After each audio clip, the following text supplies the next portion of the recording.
Hello, this is Daniel Raymond, the voice behind RAYSGUIDE. With the start of Alien Week, we got both the new price of the Raylan as well as the introduction of its sister ship, the Tyuli, which despite hints that it was an industrial ship, it isn't so at all, but rather the first carrier ship exclusively designed for the smallest of snub craft.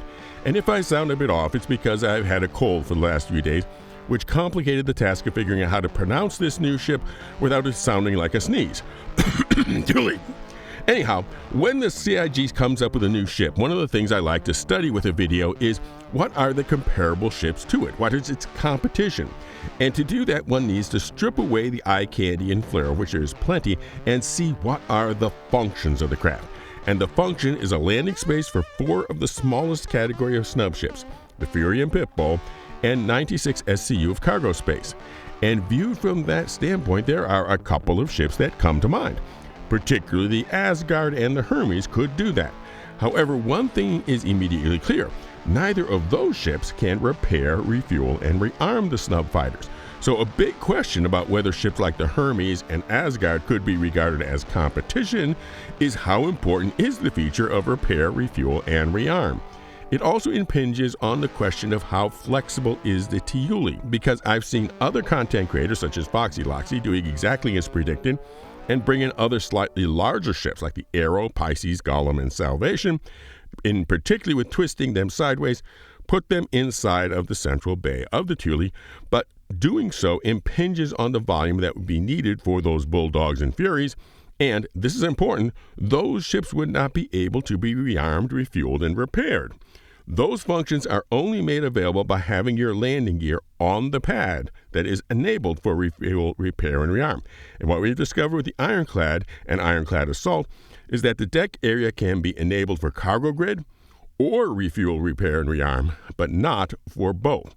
So either the repair, refuel, and rearm functions are unimportant, in which case you can bring in one slightly larger ship in exchange for the 4 snubs, or it is important, in which case you can't.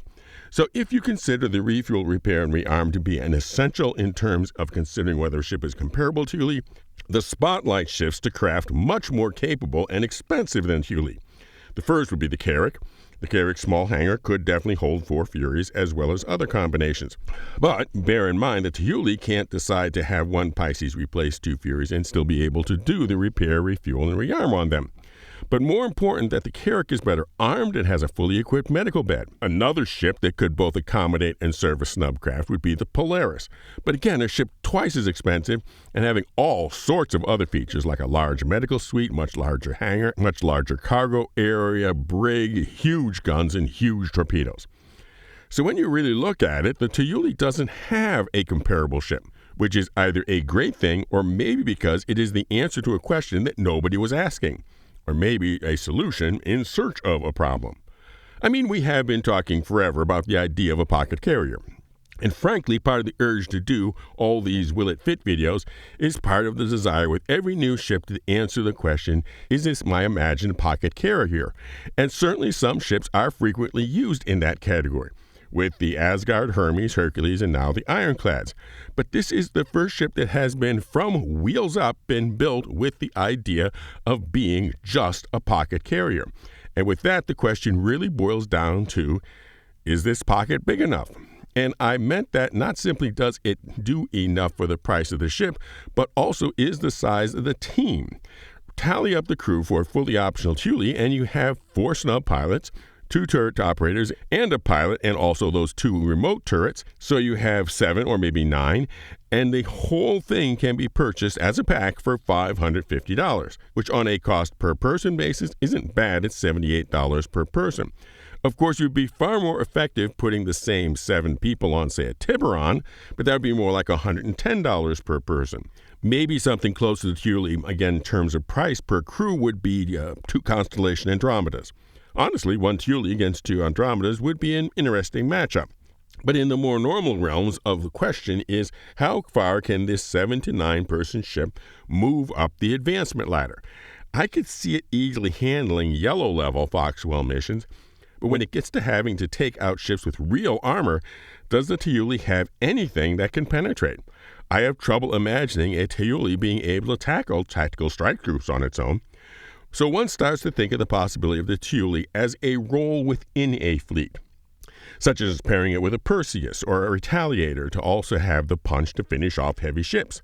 Or maybe pairing it with a Hercules A2 and have the snubs take out the air defenses while the A2 also carries a Nursa and spare Furies to recover losses. Then there are a lot of interesting potential pairings here as a part of a larger fleet for situations where just a Sukhon of light carrier fighters is needed to get the flavor just right. Time might be needed to understand exactly when those situations are. And then there's this little possibility that comes to mind, that a larger org might use the Tyilue as a training ship, a way to take a few new members out and practice how the org does carrier operations, command and control, maneuvers, comms, wingman, flying tactics, etc., without having to fire up an entire Idris and have everyone getting lost in the corridors. Anyhow, time will tell whether Tyilue becomes, like more than a few alien ships, something used more to show off how cool it is, which it certainly can be, or if there is situations where it uniquely is appropriate for. And now for my channel fans. We have for the captain's members the VRU at Squadron 42, with the value of the VR headset now being based on the number of captain's member months when Squadron 42 goes to live, which I expect now at the end of the year. Then the Grow the Channel giveaways for this video will qualify both for IAE Week giveaway for the Galaxy and next year's big ship giveaway for DefenseCon or whatever they will be calling it. One entry per video. Members at every level are entered automatically. Everyone else, just subscribe and comment somehow including the secret word. And the secret word for this video is, what is it hard to pronounce this new ship without it sounding like? Fly safe, keep it real, and I'll see you in the verse. This is Daniel Raymond with Ray's Guide.